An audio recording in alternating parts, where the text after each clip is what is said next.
manusia. Baru saja kita mendengarkan arahan. Saya serasa berada di tengah-tengah perkuliahan yang luar biasa padat ilmu, Pak. Sampai pikiran saya, Pak, Bu, itu berselancar mohon izin Pak Duta Besar, apa yang terucap oleh beliau itu saya jadikan sebagai ide untuk saya terapkan di pondok pesantren yang saat ini sedang saya kelola. Di antaranya adalah budaya menulis. Saya pun sempat membaca tentang pedagogi dan lain sebagainya. Banyak kita dapatkan dari arahan beliau tadi berkenaan dengan keistimewaan Al-Quran. Membacanya, kalau tidak bisa membaca dan melihat tak atau terbata-bata, Al-Mahiru bil Quran, orang yang pandai membaca Al-Quran, orang yang terbata-bata, kita sudah mendapatkan pencerahan tentang dunia pendidikan, tentang literasi, membaca dan menulis, tentang kritik terhadap dunia pendidikan. Dan memang itu betul sama sekali keberadaan yang perlu kita pikirkan bersama. Dan ini apa yang barusan kita dengarkan dari Yang Mulia, banyak ilmu, banyak wawasan, banyak ide yang muncul. Ini namanya berkah, namanya barokah. Agama dapat, ilmu pendidikan dapat, ilmu bahasa dapat, sejarah dapat, pendidikan dalam bentuk story, bercerita dapat. Ini ada semua. Maka kalau saya berada di sini, saya tidak akan selesai untuk mendekati beliau dan mengambil ilmu beliau. Ini serius, teman. Satu hal yang paling saya ambil amati, rapat itu tidak terbatas pada surat dan ruangan. Dan ini mohon izin akan saya tiru Pak Dubes. Selesai sholat tarawih jadi rapat. Selama ini saya kalau rapat jam 3 malam dengan guru-guru itu sudah ada undangan sebelumnya. Jam 3 malam rapat. Baru itu out of the box-nya. Tapi beliau lebih. Saya jadi teringat dengan kisah-kisah yang ada di Kopingho. Ada pencinta Kopingho di sini. Kopingho itu intinya begini. Di atas langit ada langit. Pendekar yang hebat pun dalam kisah Kopingho itu terkalahkan. Ya toh? Artinya apa? Bahwa saya banyak menemukan orang, tetapi di sini ada yang lebih hebat, dan itu membuat saya ingin menggali terus ilmunya. Mohon maaf nanti saya kira tidak bosan Pak Dubes untuk bersilaturahim via medsos, karena saya ingin menggali banyak, termasuk untuk saya tulis dalam bentuk jurnal-jurnal baik nasional maupun internasional insya Allah. Hadirin yang berbahagia, berbicara tentang keberkahan yang tadi saya awali, bahwa apa itu keberkahan? Dari bahasa, asal katanya dari 3 huruf ba, ro, dan kaf. Barokah, al-burku, al-barku, al-birku, itu punya banyak makna. Yang pertama bermakna punggungnya binatang unta atau binatang. Kenapa disebut dengan al-barku? Karena manusia mendapatkan kenyamanan untuk berkendara zaman itu, mendapatkan banyak manfaat. Bisa dibawa barang, bisa untuk naikkan sebagai tunggangan. Kemudian al-barku juga bisa bermakna ketika binatang sedang, kalau bahasa Cirebon itu nderem. Apa nderem? Jadi kakinya nekuk, kaki depan, kaki belakang nekuk, tidurnya binatang. Itu al-barqah. Kenapa? Karena posisi seperti itu adalah posisi yang paling nyaman untuk binatang. Jadi berkah itu memberikan ketenangan, memberikan kenyamanan, memberikan banyak manfaat. Makna lain dari al-barqah atau barokah itu dari kata al-birkah, yaitu kolam, danau. Kenapa? Karena di dalamnya banyak air, yang artinya air sudah tidak bisa diragukan lagi keberkahannya. Ikan bisa hidup di dalamnya, tanaman bisa hidup, manusia tidak akan bisa hidup tanpa air. Bahkan manusia sendiri dibuat dari air. Air apa? Paham semua. Karena tadi barusan disebutkan tentang literasi, harus baca ya. Air apa kita ini? Dari sini kita pahami bahwa ketika kita memaknai barokah atau keberkahan, dapat kita perluas. Berkah adalah al-khairu katsir, terkumpulnya kebaikan di dalamnya. Semua jenis kebaikan ada di dalamnya. Ayat yang barusan saya bacakan, wa hadza dzikrun, ini adalah Al-Qur'an. Mubarakun, memberikan keberkahan, anzalnahu, Allah turunkan. Kita cek keberkahannya sejauh mana. Tentu tidak akan habis kita bahas. Yang pertama dari membaca saja huruf yang disampaikan oleh MC, yang disampaikan dalam arahan Pak yang mulia Pak Duta Besar. Satu huruf bernilai 10, satu dikali 10 di bulan Ramadan dilipat gandakan. Nggak bisa baca Quran ya tatakta, apa dapat 2 kebaikan. Mahir pandai membaca Quran berada pada golongan malaikat, hidupnya selalu dinaungi bersamanya para malaikat. Kalau kita membaca novel atau cerita dalam bahasa asing, mungkin kalau kita tidak ngerti bahasa itu tidak akan terbawa emosinya. Menceritakan tentang percintaan, pikiran kita tidak melanglang buana ke taman-taman asmara, ya toh? Atau membahas kesedihan, kita tidak akan pernah meneteskan air mata. Atau kesel karena ada di dalamnya perselingkuhan, kita tidak akan merasakan kekesalan yang berlebih. Kenapa? Karena kita tidak paham. Jadi tidak terbawa emosi. Berbeda kalau kita membaca Al-Quran,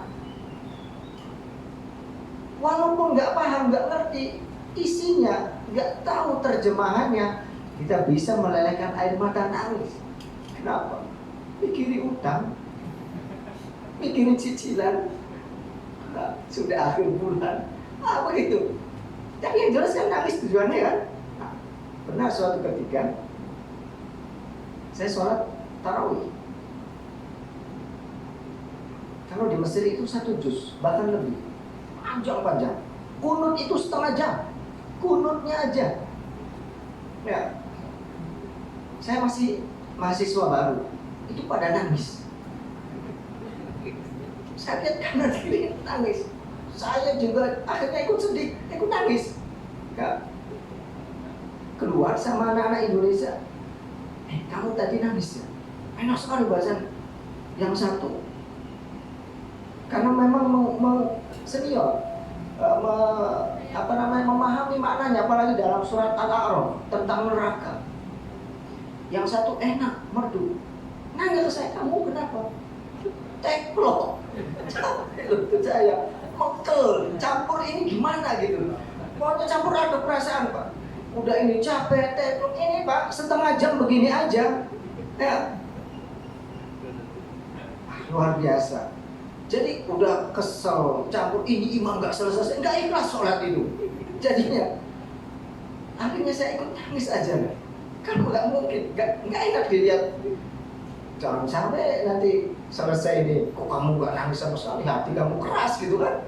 Supaya saya tidak dibilang hati saya keras, supaya saya ikut apa namanya, suasana nangis saja, padahal beda penyebabnya.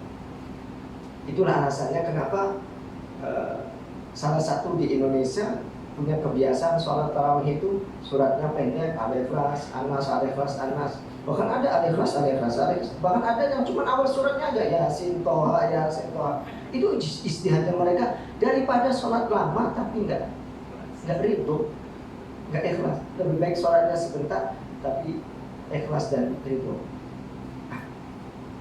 Jadi keberkahan, kembali lagi kepada makna keberkahan. Al-Quran akan memberikan keberkahan yang sangat banyak sekali. Dari pahalanya, yang terpenting berkenaan dengan literasi Bapak Ibu, Al-Quran itu memberikan dua sekaligus secara bersamaan. Apa? Ilmu dan hidayah. Ilmu itu salah satu, saya takut dibilang Mbah siapa tadi, Mbah Kriwil, Mbah lupa saya, ada dalam kitab Tasawuf. Ini dikatakan begini, ilmu itu masuknya ke sini, membuat orang jadi pintar, cerdas. Tapi belum tentu masuk hidayahnya ke sini. Quran itu memberikan wawasan keilmuan. Quran berarti masuk ke sini dan memberikan juga petunjuk kemana, ke sini. Maka kita bisa temukan dalam dunia persilatan, perdebatan dan sebagainya. Jangan heran kalau ada orang pinter, ngomongnya pinter, nulisnya pinter, tetapi perilakunya kedengar. Karena jauh dari Allah, karena hidayah tidak masuk. Pinter ininya saja, pinter tentang wawasan kebangsaan, kenegaraan, teori-teorinya, ujung-ujungnya digiring pakai baju oranye. Iya kan? Tahu baju oranye, Bu?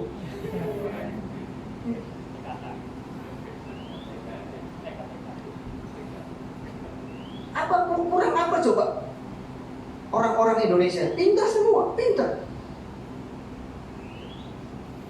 Quran memberikan kecerdasan ini, juga memberikan kecerdasan di hati, menjadi hikmah bijaksana. Makanya di beberapa ayat, wa yu'allimukumul kitaba wal hikmah wa yuzakkihim. Nah, ini Quran itu bisa mengajarkan wawasan, pengetahuan, bukan cuma nanti jadi orang yang pandai berpikirnya, tapi juga pandai rasanya, tahu, dia bijaksana betul. Bijaksana kenapa? Karena ada Allah. Agama ingin membimbing orang-orang cerdas kepada apa? Wa yuzakkihim, kepada perbuatan yang suci dan disucikan. Tidak mengotori keilmuan, tidak mengotori agamanya, tidak mengotori keluarganya, tidak mengotori dirinya. Maka ada ungkapan, berapa banyak orang yang pintar tapi makin jauh dari Allah, dan berapa banyak orang yang pintar juga bisa mendekatkan dirinya dengan Allah. Harapannya di SIB ini belajar yang dipenuhi dengan keberkahan. Artinya apa? Pinter anaknya, cerdas pemikirannya, jernih hatinya, selalu hidup hatinya, peka terhadap lingkungannya. Ada sampah, jangan menunggu tukang kebun, peka. Mau makan, lihat kapasitas perutnya berapa kilo. Kalau artis yang makannya banyak, yang ide itu sana campur. Ada ya, Faturi itu 3 kilo, 4 kilo, it's okay lah, no problem, karena memang perutnya fleksibel. Nah, kita ini punya budaya, begitu lihat makanan, wow, ambil semuanya, sayur sop diambil, sayur asam diambil, kira-kira rasanya apa? Perpaduan itu kan gak enak, akhirnya gak selera, dibuang begitu saja. Perilaku seperti ini tidak mencerminkan cerdas ininya, dan tidak mencerminkan sama sekali agama. Oleh karena itu, pinter oke, cerdas oke, tapi ini juga harus cerdas hatinya, harus peka dengan lingkungan. Dengan siapa kita bergaul, apa yang harus kita ucapkan, bagaimana lingkungan kita. Jadilah muslim penggerak. Saya selalu berulang-ulang, di Mekah itu Nabi tidak bisa berbuat banyak, hanya menguatkan akidah saja.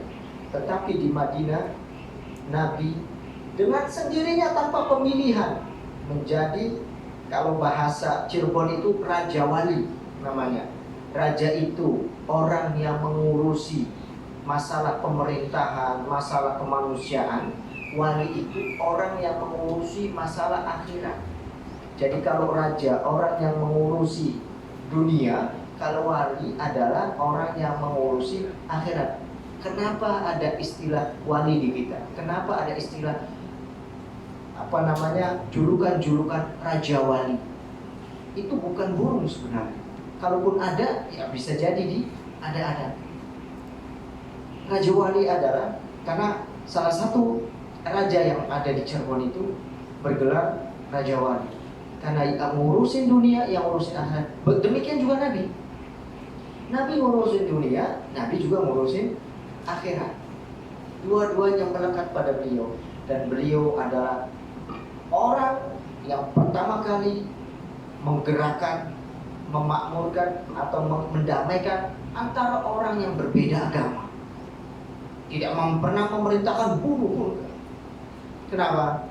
Karena tadi ada persaudaraan seakidah, ada persaudaraan sama-sama anak keturunan Adam. Oleh karena itu, melalui mimbar yang mulia ini, mudah-mudahan ke depan sekolah ini bisa melahirkan generasi yang cerdas secara intelektual dan cerdas hatinya secara ketakwaan, dan cerdas pula, suci pula perbuatannya, mengaplikasikan kebaikan-kebaikan di dalam kesehariannya. Insya Allah negara kita Indonesia membutuhkan kontribusi kita, bukan kita yang mengharapkan atau meminta atau menagih kontribusi.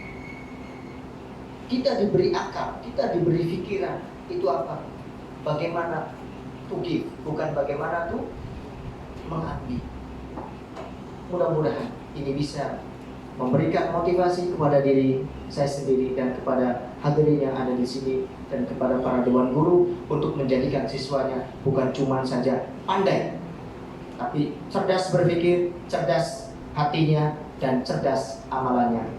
Wallahu a'lam bishawab. Kita tutup dengan doa kafaratul majlis. Subhanakallahumma wa bihamdika asyhadu an la ilaha illa anta astaghfiruka wa atubu ilaik. Kita berdoa doa 10 malam terakhir. Allahumma innaka afuwun tuhibbul afwa fa'fu anna ya karim. Akhirul kalam. Assalamualaikum warahmatullahi wabarakatuh. Syukran jazilan al-Ustaz Maididu atas ilmu yang disampaikan. Bapak Ibu hadirin sekalian, tidak terasa waktu sudah menunjukkan pukul 18.29. Beberapa saat lagi kita akan berbuka bersama. Untuk itu kami silakan Bapak Ibu hadirin sekalian untuk bersiap berbuka. Dan setelah berbuka akan dilanjutkan dengan sholat maghrib berjamaah. Terakhir, izinkan saya menyampaikan pantun. Ibu Hajah pergi mengaji, pulang-pulang bawa bingkisan. Saya akhiri acara hari ini. Terima kasih, semoga berkesan. Barakallahu lana wa lakum. Wassalamualaikum warahmatullahi wabarakatuh.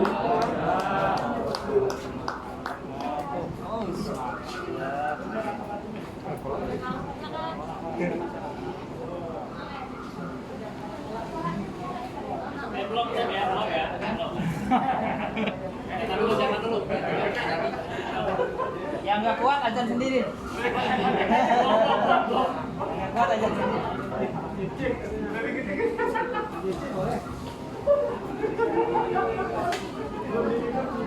Sabar, 2 menit lagi.